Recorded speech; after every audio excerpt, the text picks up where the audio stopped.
Namo tassa bhagavato arahato samma sambuddhassa. Namo tassa bhagavato arahato samma sambuddhassa.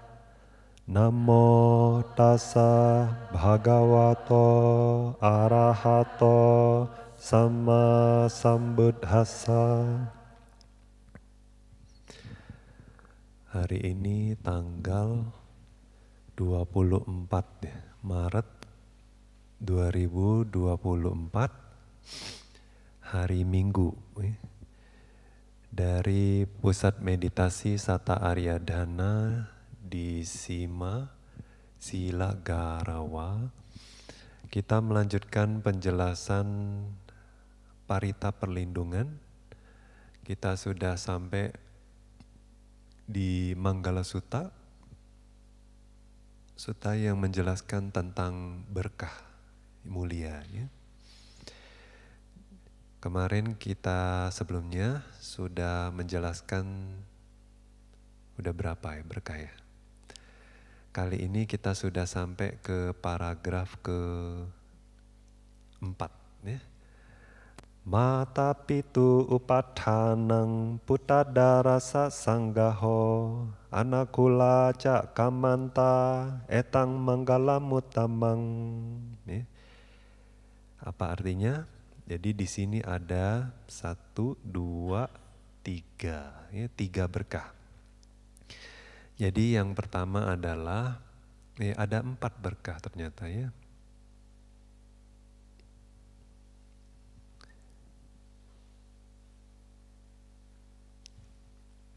Jadi 4 berkah di sini. Jadi yang pertama, mata.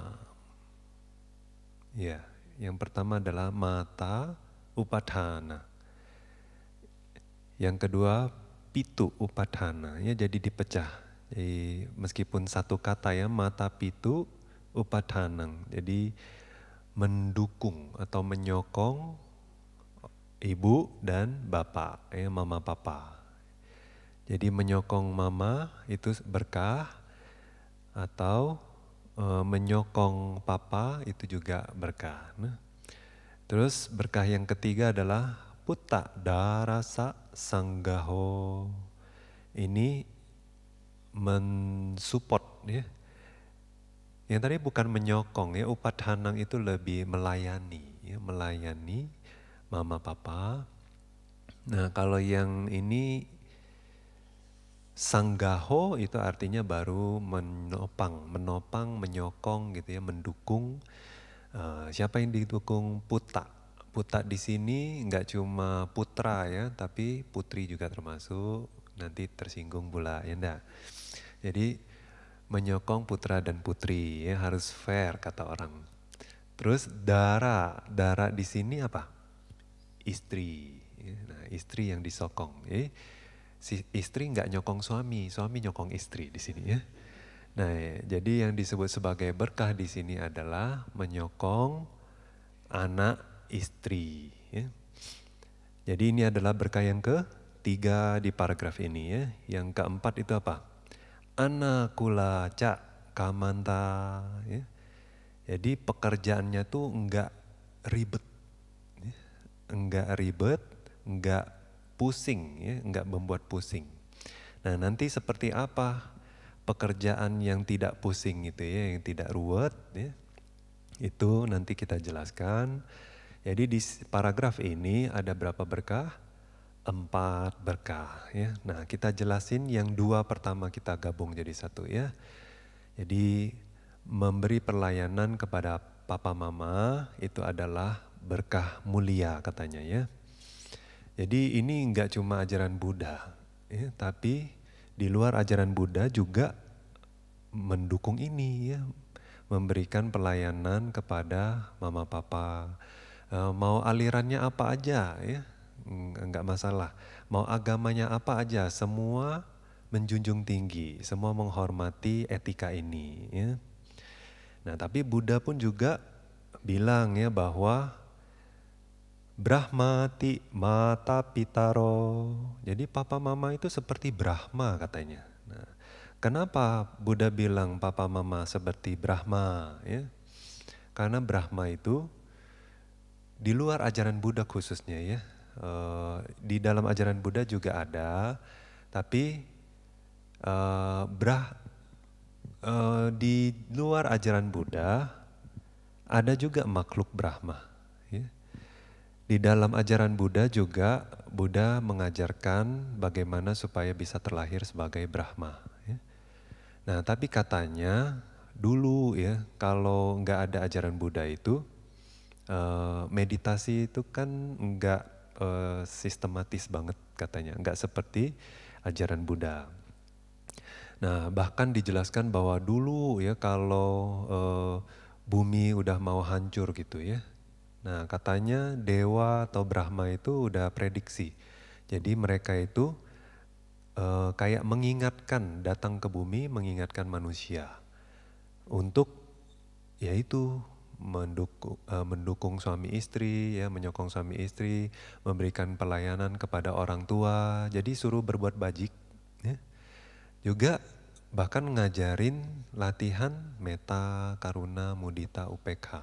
Ya. Metta cinta kasih, karuna simpati ya kasihan ya rasa mengasihi ya belas kasih, mudita itu rasa ikut berbahagia simpati juga ya, tapi ini perihal kesuksesan orang. Nah terus UPK itu adalah keseimbangan batin, misalnya merenungkan bahwa semuanya hanyalah sebab akibat hukum karma.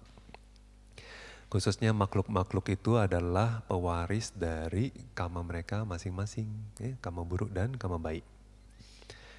Nah dulu ya katanya sebelum bumi itu hancur ya, sebelum kiamat ya. Nah dewa-dewa itu ngajarin, Brahma ngajarin turun ke bumi menyamar katanya jadi manusia, terus kasih tahu bahwa oh sebentar lagi akan kiamat ya. Jadi harus banyak melakukan kebajikan, ngembangin metta karuna mudita upekha ini loh ya. Nah, jadi itu juga sebabnya beberapa makhluk yang berhasil ngembangin latihan ini metta karuna mudita upekha sampai level jana, mereka pada saat meninggal kalau ya kebajikan itu berbuah, jadi dia lahir sebagai Brahma. Nah jadi Brahma itu dikenal punya kualitas ini, metta karuna mudita upekha. Ya. Nah itu sebabnya juga salah satunya kenapa di alam Brahma tidak bisa muncul iri, kikir, ya, terus benci, marah tuh ya. Nah jadi Brahma terkenal dengan kualitas metta karuna mudita upekha. Nah sekarang Buddha bilang bahwa papa mama itu ya ibu bapak, ayah ibu adalah Brahma, seperti Brahma katanya. Karena punya 4 kualitas ini. Nah mereka yang sudah pernah jadi orang tua pasti tahu ya dulu waktu baru keluar bayinya, ya baru dilahirkan. Sebelum keluar pun juga mama penuh metta, papa juga ya. Gimana? Kalau dia mau makan papa mama, ya mama khususnya ya, kalau dia mau makan, dia pikirin sih bayi, ya nanti kepanasan dah, nanti kepedesan dah, kedinginan dah, gitu kan ya. Ya meskipun mamanya pingin makan, tapi juga memikirkan kesehatan anaknya. Terus dia juga kadang dia nggak mau makan, tapi makanan ini katanya bagus buat bayi, ya. Nah, nanti pinter lah, nanti kuat lah dan lain sebagainya. Jadi dia juga akhirnya makan, ya berkorban. Demi apa? Demi kesehatan anaknya, ya, demi masa depan anaknya. Nah itu metanya mama, ya. Terus juga waktu misalnya sudah keluar, ya, nah, takut dia dingin, ya, dibedong, ya, dipeluk, ya, enggak. Kalau dia nangis dikit langsung bingung, ini kenapa ya? Supaya dia nggak nangis gimana? Ya ada sih yang ngomong, ya kalau dia nangis berisik, nanti mama papa nggak bisa tidur. Ada juga yang bilang gitu, tapi Ada juga yang waktu anak itu nangis langsung khawatir gitu, gimana supaya anaknya bebas dari penderitaan, supaya nggak nangis lagi ya. Karena namanya bayi, dia itu senjata dia, ya. Dia nggak bisa ngomong. Mungkin dia habis pup, tapi dia nggak tahu mau ngomongnya gimana. Nah, supaya orang tahu cuma dia nangis saja. Nah, dia lapar juga nangis, kencing juga nangis, pup juga nangis ya. Nah, jadinya orang tua yang bingung karena dia belum bisa membicarakan apa yang dia mau. Nah, tapi orang tua selalu jaga ya, ruangannya nggak boleh terlalu dingin, nggak boleh terlalu panas ya. Kalau dia udah pup gitu kan, dibersihin ya. Jadi selalu mengharapkan supaya anak itu nyaman ya, bebas dari penderitaan ketidaknyamanan. Nah, itu karuna ya papa mama. Nggak cuma mama ya, papa juga loh ya. Kadang-kadang dia backup. Backup mamanya, mamanya juga udah capek, kadang-kadang nggak bisa tidur kan. Nah, papa yang backup lo ya. Kadang papa gantiin popok juga ada ya, papa yang gantiin popok. Nah, terus juga supaya mama bisa fokus jaga anak gimana? Ya papa yang pergi kerja lo, ya. Terus papa yang ngurusin yang lain, ya. Jadi kan memang mama yang paling banyak dekat sama si anak, tapi papa juga mendukung, ya, supaya mamanya bisa mengembangkan itu. Nah terus misalnya waktu anaknya udah mulai jalan, ya, jatuh, wah khawatir. Terus waktu anaknya udah mulai sekolah, ya, khawatir anaknya lapar, bikin makanan. Terus khawatir anaknya bergaul sama yang tidak baik, yang nakal, nah diingetin, ya enggak. Nah terus juga khawatir anaknya enggak bagus, ya, ininya apa, pergaulannya, pendidikannya, jadi disekolahin di tempat yang bagus, ya enggak ya, supaya pergaulannya bagus, pendidikannya bagus. Nah coba ya, mereka selalu pertimbangannya panjang ya.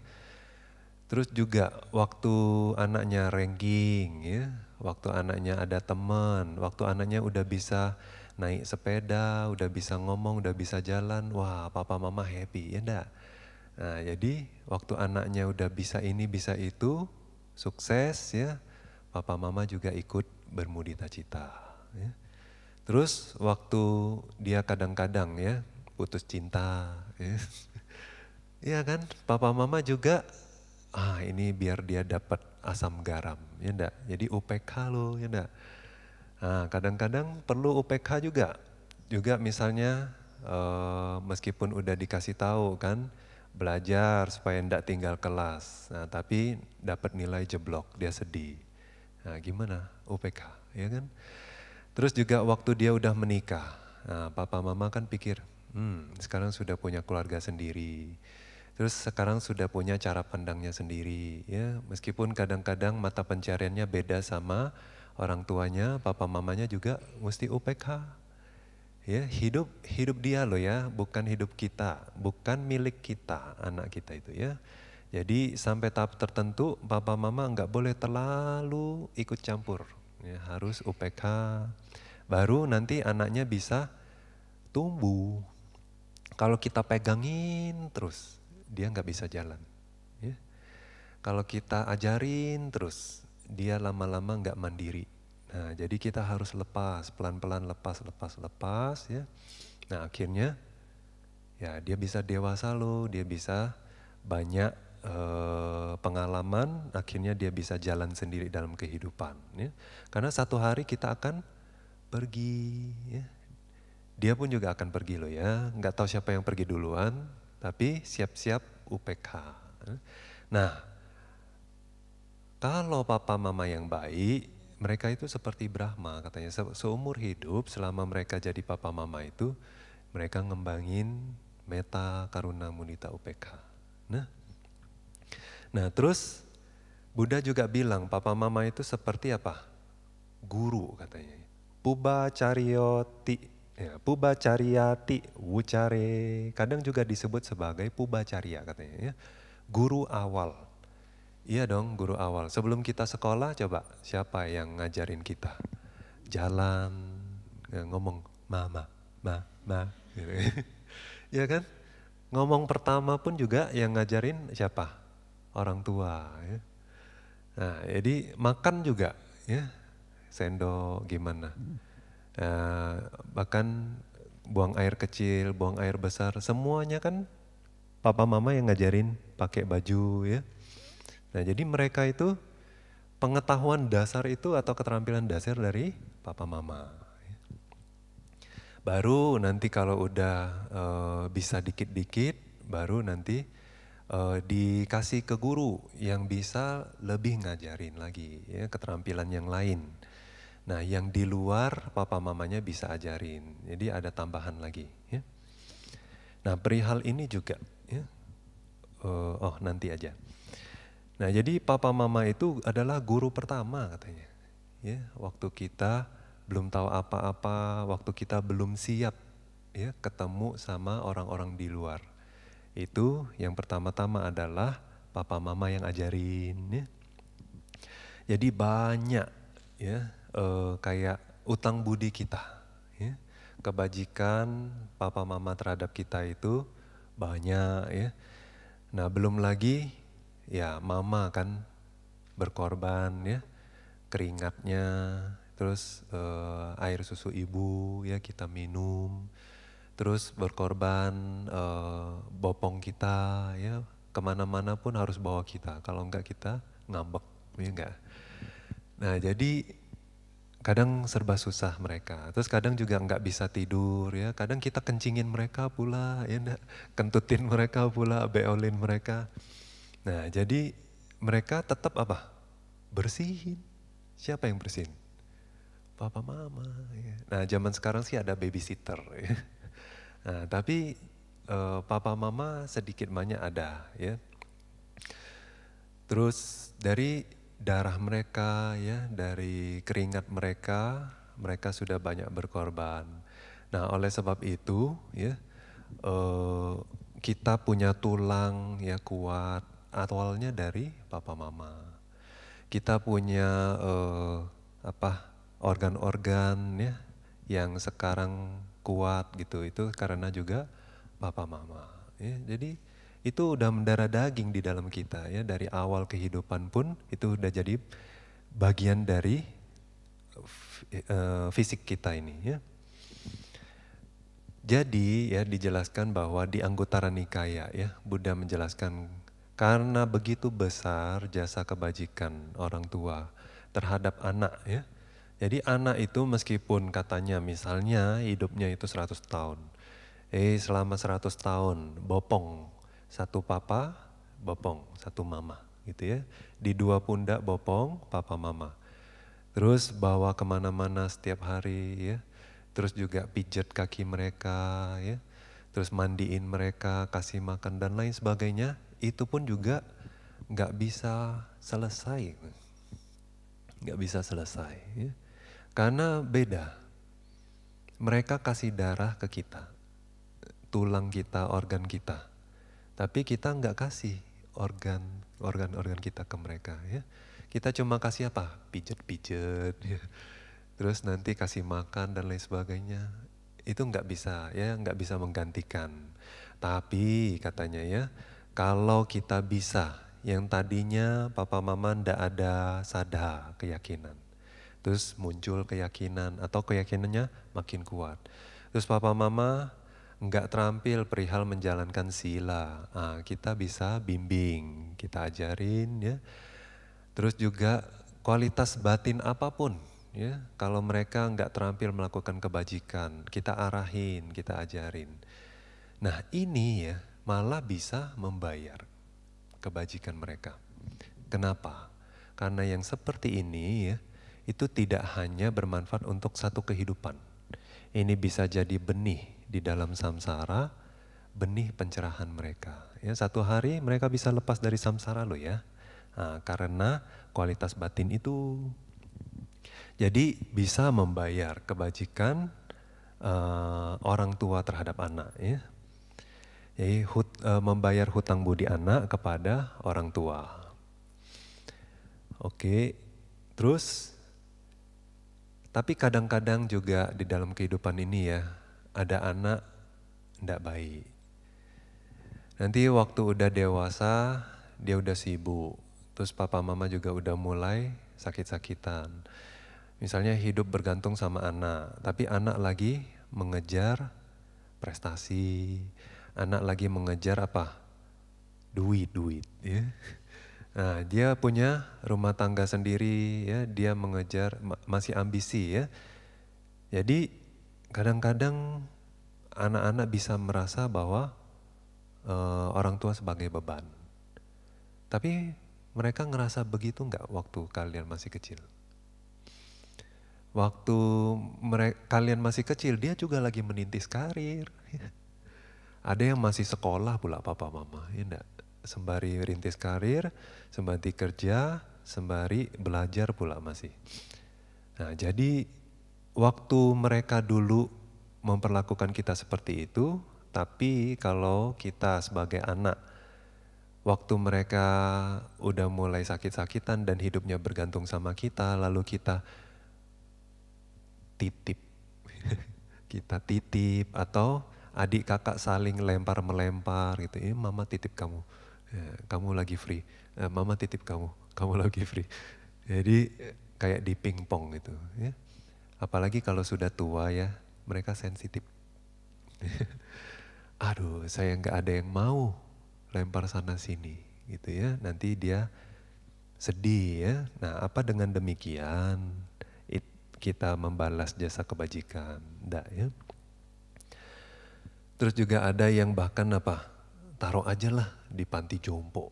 Ya. Nah, itu. Terus juga ya macam-macam lah, ada yang bahkan kasar ya, pukul orang tua, marahin orang tua gitu ya. Nah, tapi juga hati-hati loh ya, waktu kalian sebagai orang tua ngajarin anak, nah itu nanti anak bisa belajar tuh gimana kalian ngajarin mereka ya. Jadi kalau kalian kasar, pukul, nah nanti kalau anaknya balik mukul ya mungkin kamu buruk berbuah ya. Nah tapi ya banyak juga yang apa, nyesel ya. Misalnya udah titip mamanya ya ke panti jompo. Terus akhirnya waktu dia sudah punya anak sendiri ya. Nah dia baru tahu kan, oh jadi orang tua tuh seperti ini. Nah, nanti dia bisa nyesel, oh kok saya orang tua sudah ngurusin saya sampai saya besar dan sukses seperti ini. Tapi giliran saya yang harus merawat mereka, saya nggak mau rawat, saya egois gitu ya. Cuma titip aja, nah itu kayaknya nggak adil. Jadi saya ngerasa juga kayak sesal ya, bahwa kok belum menjalankan tugas seorang anak gitu ya. Nah jadi masih mendingan lah kalau ada yang nyesel begitu ya.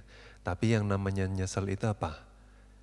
Katanya sesuai lirik lagu ya, menyesal tak datang di awal. Nah, nggak tahu zaman kalian masih ingat nggak lagu itu ya. Nah tapi contohnya siapa? Raja Ajanta I. Ya. Karena bergaul sama biku yang tidak baik, ya, jadinya malah mengejar tahta. Akhirnya membunuh papanya sendiri demi menjadi raja. Nah, terus papanya sampai di penjara, ya disiksa. Ya supaya apa? Supaya meninggal. Ya. Nah jadi waktu anaknya, tapi papanya belum meninggal sih waktu itu ya. Baru sekarat. Nah tapi anaknya lahir. Nah pas anaknya lahir itu dia ngerasa bahagia dan sayang banget sama anaknya itu sampai katanya ngeresep ke darah dan tulang katanya. Sayangnya itu ya. Waktu itu baru dia ingat papanya. Oh dulu papa saya waktu saya lahir beginikah rasanya. Nah dia gitu kan. Dan langsung dia suruh ajudan untuk lepasin papanya dari penjara. Nah, terus dia juga pergi tanya mamanya ya.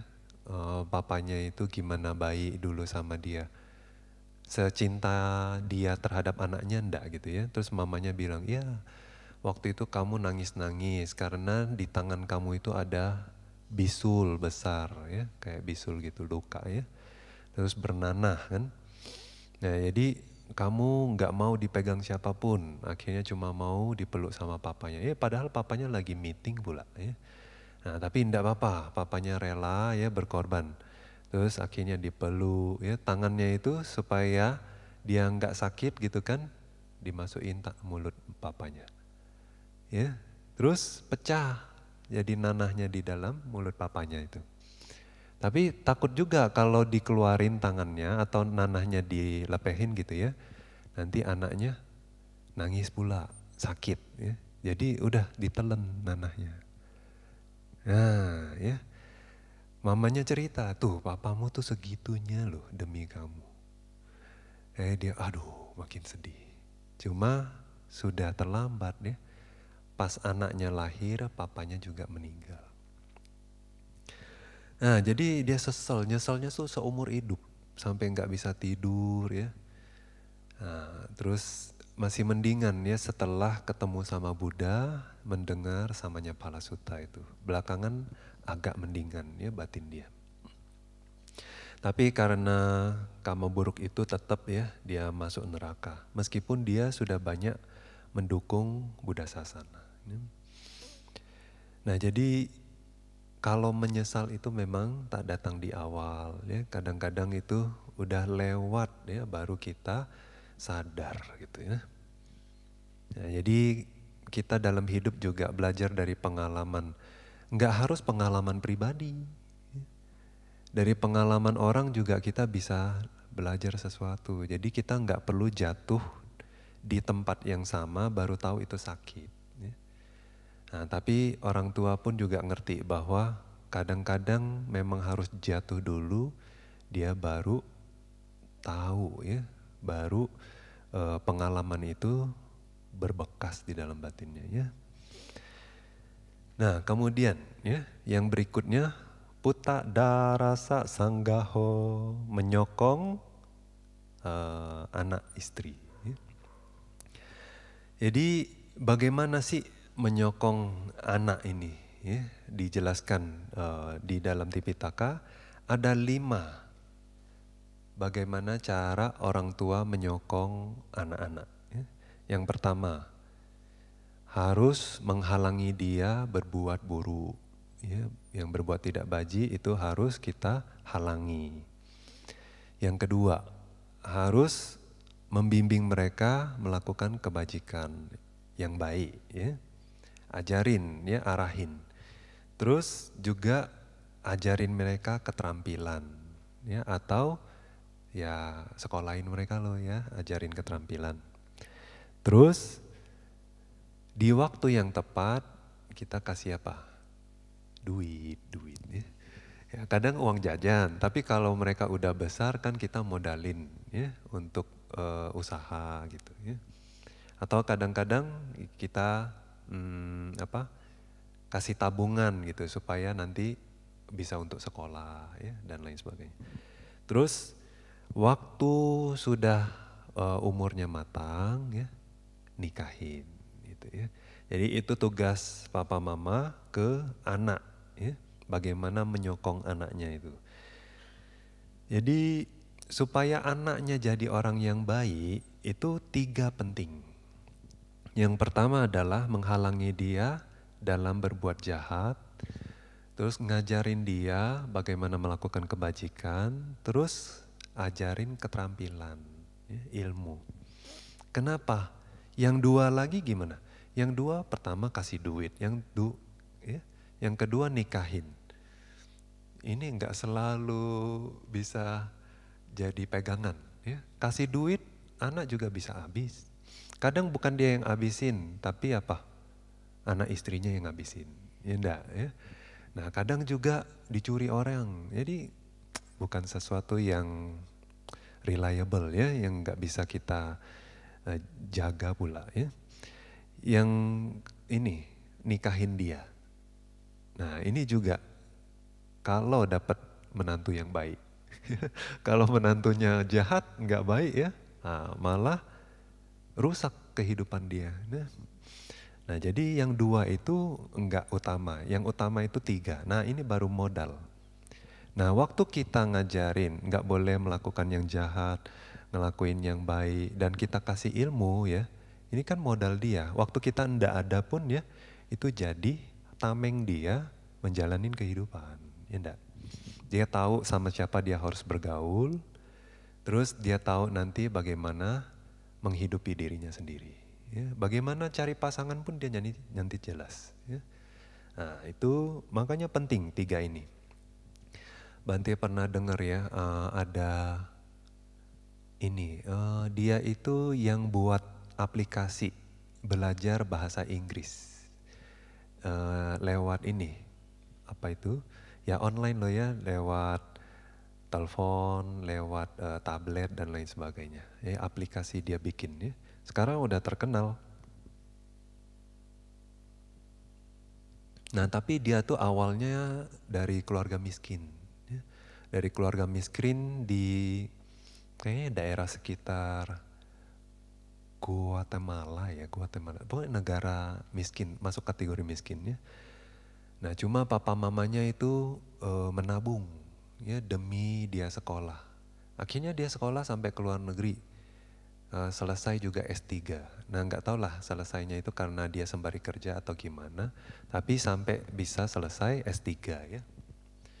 Nah habis selesai itu baru dia pikirin nih. Di negaranya sendiri, asal negaranya ya, nggak banyak orang yang punya kesempatan seperti dia. Kayak belajar gitu, apalagi sekolah yang bagus gitu. Nah dia pun pingin satu sisi pingin sumbangsih. Di sisi yang lain memang dia mau cari mata pencarian ya. Nah jadi satu sisi dia mau sumbangsih gimana dia bisa meningkatkan kualitas orang-orang supaya bisa bermata pencarian. Jadi dia berpikir, dia mau bikin aplikasi tentang pendidikan untuk meningkatkan kualitas keterampilan. Ya. Tapi dia research juga, oke, dia sih bidangnya matematika. Ya. Dia suka matematika, bidangnya komputer dia. Nah jadi dia pikir, apa bikin aplikasi untuk orang belajar matematika. Ya. Tapi dia pikir, aduh kalau matematika ya, itu nggak langsung bisa dipraktekin. Habis belajar matematika harus belajar fisika dulu, kimia dulu, nanti baru bisa kerja. Kalau nggak matematika aja nggak bisa dijual gitu ya. Nah, jadi dia pikir lagi, aduh apa ya, yang orang-orang paling banyak pelajari itu apa? Ternyata bahasa Inggris. Jadi bahasa sih. Dia akhirnya menangkap bahwa kemampuan bahasa itu bisa meningkatkan taraf hidup seseorang. Jadi dia bilang dia juga research dulu bahasa apa nih yang paling banyak orang mau pelajari. Oh satu dunia itu ternyata bahasa Inggris katanya zaman sekarang ya. Jadi dia juga research bahwa kalau orang di negara-negara tertentu bisa punya kemampuan bahasa Inggris, itu bisa langsung kepake, gajinya bisa naik ya, langsung gitu. Jadi kemampuan bahasa juga penting ya. Nah zaman sekarang juga kita tahu, kita sudah meskipun misalnya katakanlah bermata pencarian di sini, tapi banyak ilmu, banyak apa ya zaman sekarang apalagi semuanya kayak bisa diakses gitu ya. Nah kalau bisa belajar, kalau bisa baca atau dapat informasi dari bahasa-bahasa yang lain juga nanti banyak ilmu, ya, banyak ide dan lain sebagainya. Jadi enggak sempit cara berpikirnya ya. Nah itu juga bisa membuat taraf hidup kita naik. Jadi zaman sekarang tuh keterampilan bahasa juga penting tuh untuk anak-anak ya. Nah terus nih kayak zaman dulu tuh ada cerita ya, namanya Mahadhana, ya terkenal ya. Jadi ini tadinya ada 2 keluarga, yang satu punya anak cowok, yang satu punya anak cewek. Jadi dua-dua keluarga ini sama-sama kaya raya. Ya. Kalau zaman dulu uangnya berapa banyak? 400 juta. 400 juta zaman dulu ya, tapi uang mereka kan itu logam loh ya. Nah, logamnya itu ada campuran emas gitu. Nah, jadi 400 jutanya mereka. Nah, papa mamanya karena duitnya banyak sekali ya. Jadi masing-masing orang tua pun berpikir bahwa kasihanlah anaknya diajarin sesuatu, nggak perlulah. Kalau diajarin nulis nanti tangannya pegel sakit, ya. Kalau diajarin baca nanti matanya perih. Kalau diajarin yang macam-macam nanti dia capek. Udahlah, ndak usah lah. Uang ini juga nggak habis lah dia pakai banyak keturunan, nggak habis. Jadi anaknya saking sayangnya ya, tapi nggak ini ya, nggak bijak ya cara sayangnya. Jadi anaknya nggak disekolahin. Ya paling cuma diajarin apa? Untuk menikmati kesenangan indera aja ya. Nah terus udah tuh dicariin pula ya istri. Istrinya juga dari keluarga yang sama cara berpikirnya juga ya. Akhirnya suami istri nggak ada kemampuan. Dinikahin, wah duitnya makin banyak dong, 800 juta jadi ya. Tapi orang tua pun juga nggak sadar bahwa anaknya saking pinternya habisin duit. Ya. Jadi habis juga itu, nggak boro-boro satu kehidupan. Generasi berikutnya pun udah nggak ada lagi duit itu. Ya gimana dia bagi-bagi ya, habis itu hambur-hamburin. Jadi udah habis cuma bisa apa? Jadi pengemis.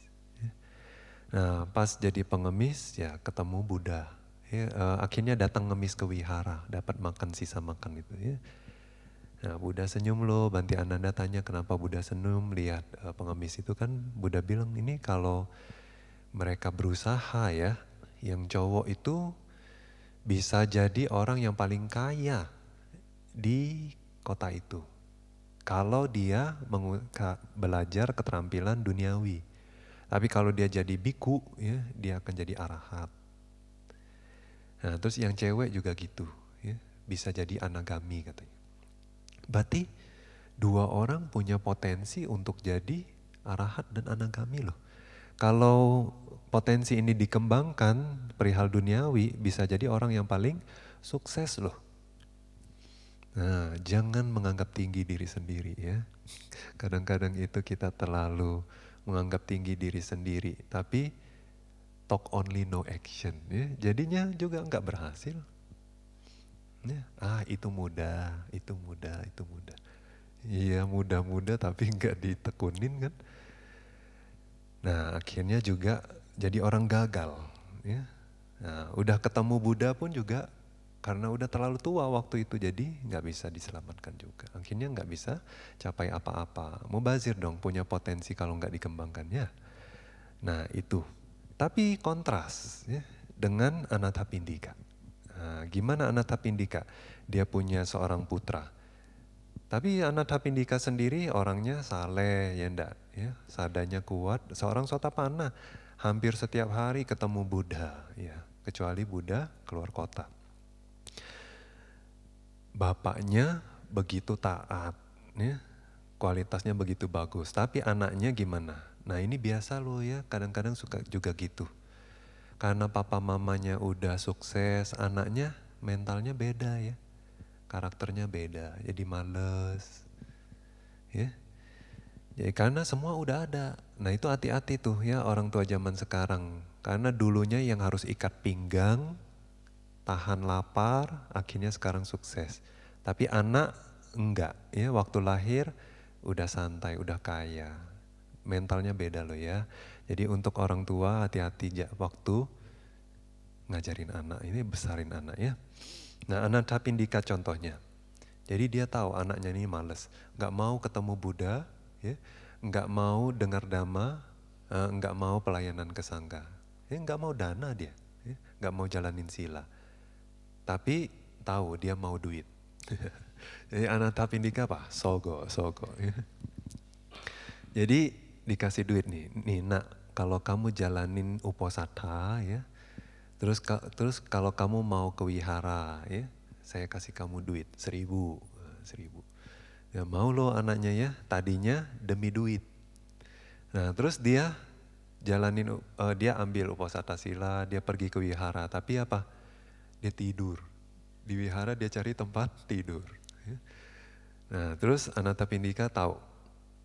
Jadi belakangan apa? Disogok lagi, nak, coba kamu ke wihara, kamu dengar ceramah Buddha. Satu syair aja kamu hafalin, terus nanti kamu pulang kasih tahu apa, dapat 1000. Ya. Nah, jadi disuruh hafalin syair dhamma. Nah, dia pergi loh. Tadinya dengar dhamma untuk dapat duit. Ya. Nah, terus dengar, tertarik dia, makin lama tertarik. Jadi dia nggak cuma hafalin syair aja, tapi dia ikutin ceramahnya. Dia jadi apa? Sotapanna. Nah, selamat. Ya. Nah ini bagus enggak? Kalau orang tuanya bagus, anaknya juga bisa bagus. Ya. Jadi ini loh ya, seorang bapak bagaimana menyokong anaknya. Jadi sokong nggak cuma perihal duit ya. Sokong bukan perihal cuma cariin istri yang cantik. Ya. Tapi apa? Ilmu ya. Ilmu juga duniawi dan spiritual. Bagaimana berbuat bajik. Nah baru ini jadi apa? Bekal ya. Bekal tidak hanya di kehidupan ini, dia juga akan jaga. Harta yang kita warisin ke dia juga bisa jaga, dia bisa manfaatin, bahkan bisa semakin banyak. Dan juga dia bisa bikin bekal ya untuk kehidupan dia yang sekarang dan kehidupan dia yang mendatang. Nah orang tua yang seperti ini baru ya, bagus. Jadi memang sih ya di dalam samsara itu sebetulnya orang tua sama anak datang dan pergi, ketemu ya nanti say goodbye, enggak ya. Papa nggak mungkin selalu nemenin anaknya ya. Anaknya nggak selalu bisa mendukung orang tuanya waktu nanti udah sakit-sakit ya. Jadi nggak ada yang pasti. Siapa yang pergi dulu juga nggak pasti. Ya. Nah tapi waktu kita ketemu, ya, kita harus memanfaatkan itu. Ya. Menghargai waktu-waktu yang dilewati setiap hari. Ya. Nah tapi tentunya ada juga sih, bukan anak aja yang durhaka, ada juga yang orang tuanya jahat. Ya. Kayak mendingan kalau nggak mau punya anak nggak usah beranak gitu ya, itu kasarnya ngomong. Nah nggak tahulah apa yang jadi itunya ya, sama anak juga sadis gitu ya. Nah orang tua yang seperti ini ya pantas nggak disokong, pantas nggak dihormati. Ya tidak sepantas dibandingin orang tua yang betul-betul menjalankan tugas mereka dong ya. Nah tapi bagaimanapun juga kita punya badan, kita punya tulang, kita punya darah ini dari siapa?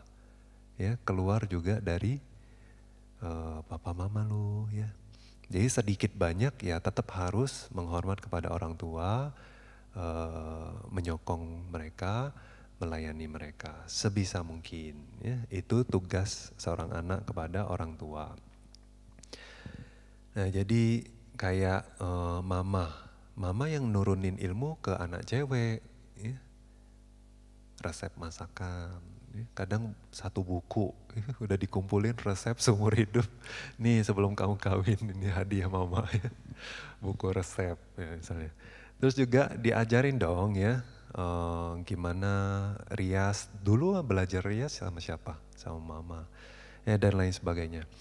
Nah anak cowok juga ya diajari papa apa, cuci mobil, nanti perbaikin lampu, perbaikin genset dan lain sebagainya. Nah itu juga bekal ya, kedekatan itu ya, papa sama anak, mama sama anak. Nah itu secara tidak disengaja loh, kayak semuanya itu memang natural, tapi ternyata itu apa? Bekal hidup mereka. Ya. Nah semakin banyak interaksi, semakin banyak ilmu yang diturunkan. Ya, yang negatif jangan kasih orang, yang positif aja kasih orang. Karena anak itu cepat sekali dia menyerap. Ya, dia nggak tahu dia harus belajar sama siapa, apa yang dia pelajari, dia cepat sekali serap. Jadi yang negatif juga dia serap. Ya. Nah itu hati-hati. Memang nature-nya kita seperti itu. Makanya nggak cuma sama papa mama aja, tapi dalam pergaulan kita juga jangan kasih sesuatu yang negatif ke orang, ya. Karena itu akan berakibat nggak baik. Tapi kita juga harus menghindari mereka yang memberikan pengaruh-pengaruh negatif loh. Ya.